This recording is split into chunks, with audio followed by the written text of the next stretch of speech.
আসসালামু আলাইকুম ওয়া রাহমাতুল্লাহি ওয়া বারাকাতুহু। নবীর দুশমন উতাইবার মৃত্যু।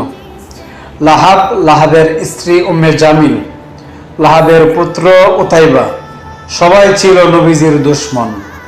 উতাইবার দুশমনি যখন চরম শিখরে চলে গিয়েছে, আমার রাসূল বলে, খোদা আমাকে জানিয়ে দিয়েছে উতাইবাকে জংলার জানোয়ার খেয়ে ফেলবে।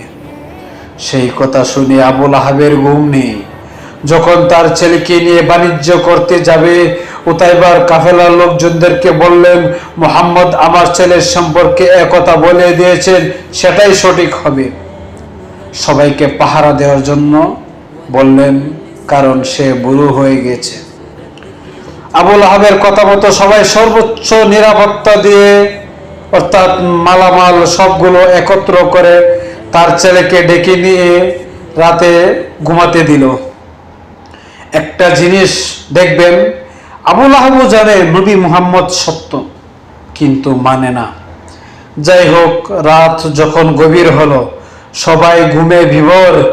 জংলার সিংহ এসে অন্ধকারে কাউকে না পেয়ে সোজা লাফ দিল মালামালের উপর, কারণ মালামাল উঁচু অবস্থায় ছিল।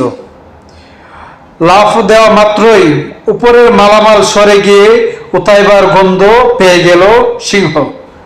টেনে চিরে সব মাংস খেয়ে দিয়ে সিংহ চলে গেল।